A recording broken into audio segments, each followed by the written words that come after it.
Assalamualaikum bapak-bapak dan ibu-ibu karyawan sekalian. Hari ini saya akan ngebahas kasus yang berasal dari negara yang terkenal dengan sepak bolanya dan tarian sambanya. Tapi di sisi lain kita tahu kalau tingkat kriminalitas di negara tersebut itu tinggi banget. Ya, tempatnya di Brazil, di sebuah wilayah kota Madhya Anajas. Untuk gambaran aja nih ya, Anajas itu terletak di wilayah Marajo, bagian dari negara bagian Pará di Brazil. Kalau kalian bayangin wilayah Marajo itu sebenarnya adalah pulau sungai yang gede banget di muara sungai Amazon. Vibes-nya itu sebenarnya hijau, dikelilingi air, dan kehidupan di sana itu biasanya santai. Orang-orangnya udah saling kenal, dan kalau mereka beli-beli itu biasanya di supermarket lokal mereka. Dan pada hari itu, tepatnya pada Kamis sore, tanggal 30 April 2026, aktivitas di sebuah supermarket lokal di daerah sana itu awalnya aman-aman aja. Karyawannya sibuk nata-nata barang, kasirnya lagi ngelayanin pelanggan, gak ada yang aneh, gak ada feeling jelek apapun. Semua berjalan super normal. Tapi di balik itu ada dua orang yang lagi mantau semuanya dari luar. Mereka datang bukan mau belanja, mereka datang untuk ngerampok uang yang ada di supermarket itu. Dan salah satu dari dua orang itu umurnya masih remaja, di bawah umur. Mereka berdua ini udah bagi tugas dan udah bawa senjata untuk nakut-nakutin orang yang ada di dalam. Mereka mikir, supermarket kecil begini mah karyawannya pasti pasrah-pasrah aja kalau digertak pakai pistol. Iya, tapi pasrah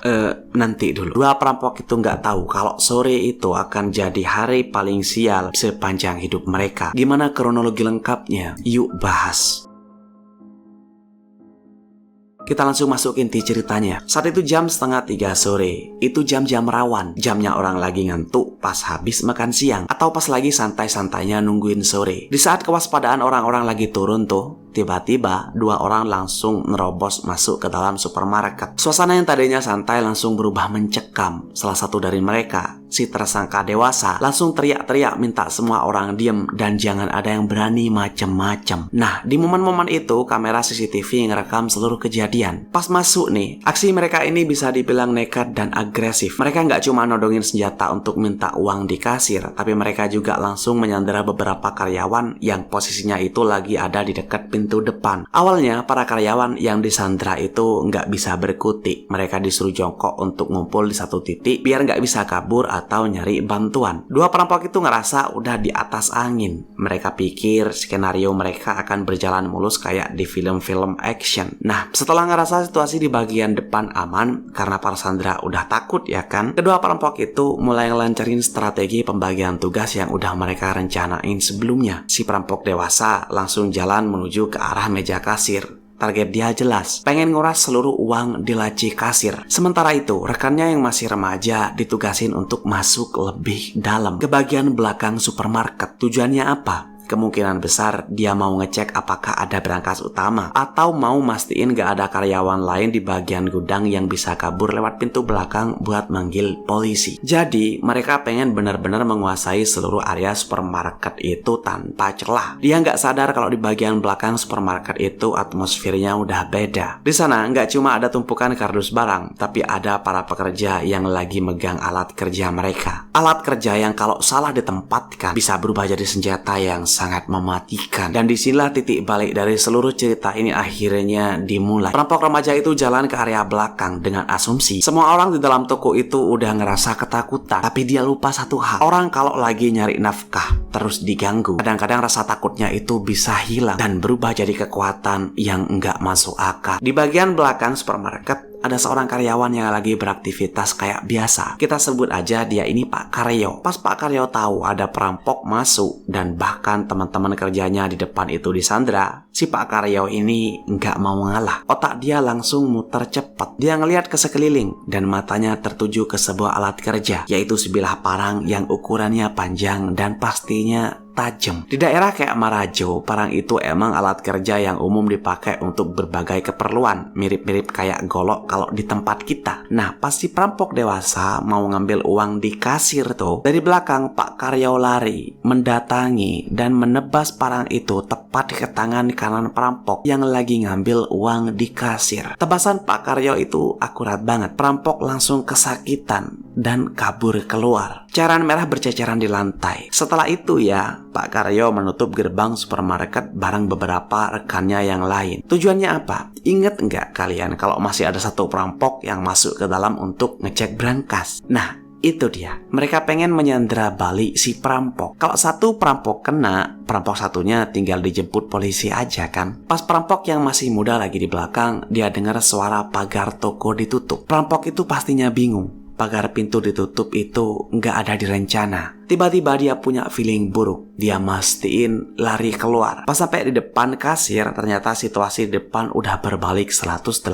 derajat. Karyawan lain yang ada di bagian depan yang tadinya pasrah, ternyata ngepung si perampok pakai parang. Ada sekitar 6 orang karyawan pakai parang. Oke, saya tahu kalau di Marajo parang udah jadi alat kayak golok kayak di Indo. Tapi kalau di dalam supermarket buat apa ya? Ya, asumsi saya sih mungkin emang disiapin kalau ada rampok atau semacamnya. Dengan asumsi itu, jadi masuk akal kalau di awal video ketika para karyawan itu kabur kocar-kacir. Sebenarnya para karyawan bukan takut kebingungan, tapi rasa-rasanya mereka udah punya strategi yang sering mereka latih kalau ada penjahat datang ke toko. Si perampok yang udah kejebak tuh nodongin pistol ke para karyawan. Tapi ya, para pak karyawan supermarket ini ternyata nggak takut sama sekali. Mungkin karena di Brazil ngelihat pistol itu udah biasa paling ya. Ngeliat fakta kalau temennya udah nggak ada, dan sekarang si perampok sendiri harus berhadapan sama karyawan yang siap nebasin parang, habislah mental si perampok ini. Mental si perampok muda ini makin habis ketika dia ngeliat cairan merah di lantai depan kasir. Dia tahu kalau dia nekat ngelawan, nasibnya akan jauh lebih tragis daripada rekannya tadi. Akhirnya si perampok milih untuk ngangkat tangan, menyerah total tanpa perlawanan. Setelah pelaku dibekuk nih, para karyawan supermarket itu langsung ngelepas topi perampok dan ngelepas tasnya. Badan perampok dibalik, ditahan pakai kaki. Di titik itu saya mikir,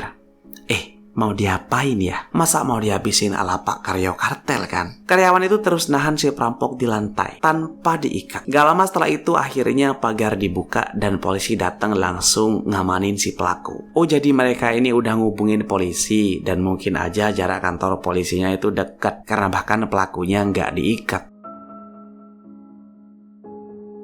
Setelah selesai, kasus itu langsung diambil alih oleh kepolisian untuk dilakukan penyelidikan yang lebih mendalam. Langkah pertama yang polisi lakukan adalah mengamankan rekaman CCTV dari supermarket sebagai barang bukti utama yang nggak bisa dibantah lagi. Dari rekaman itulah polisi bisa ngeliat menit per menit gimana kedua tersangka masuk, menyandera staf sampai akhirnya keadaan itu berbalik. Polisi juga mewawancarai para saksi mata di lokasi. Karyawan yang nyambet pakai parang, kasir yang ditodong, sampai pembeli yang sempat ikutan panik, semuanya dimintai keterangan. Polisi perlu banget mengklarifikasi segala keadaan atau kronologi detail dari perampokan ini, biar pas berkasnya masuk ke pengadilan tuh, hukumannya bisa maksimal. Untuk pelaku kedua, nggak ada update apakah udah ketangkep atau belum. Dari pembahasan ini kita bisa mengambil pelajaran. Pertama, kejahatan itu nggak memandang umur. Pelakunya bisa siapa aja, bahkan remaja. Ini jadi pengingat untuk kita semua, terutama yang punya adik atau anak, untuk selalu mantau pergaulan mereka, biar nggak terjerumus ke lingkaran kriminal. Kedua, untuk para pelaku kriminal, kasus ini adalah bukti kalau skenario kejahatan kalian itu nggak akan selalu mulus. Kalian nggak akan pernah tahu kapan korban kalian itu akan kehilangan rasa takut dan milih untuk ngelawan balik dengan cara yang lebih brutal demi menyelamatkan hidup mereka sendiri. Dan yang terakhir, kita harus respect sama keberanian dan kekompakan dari para karyawan di supermarket itu. Mereka kompak dalam menjaga keselamatan satu sama lain. Tapi ingat ya, bapak-bapak dan ibu-ibu karyo, aksi perlawanan kayak gini sebenarnya itu punya resiko yang tinggi banget. Kalau situasinya nggak memungkinkan dan kalian itu nggak punya alat atau keahlian, menurut saya nih, mendingan utamain untuk nyelamatin nyawa dulu. Lalu sisanya serahkan tugas itu ke polisi. Tapi kalau emang kepepet banget, ya mau gimana lagi? Baik, saya rasa cukup. Tetaplah aman dan makasih udah nonton sampai akhir.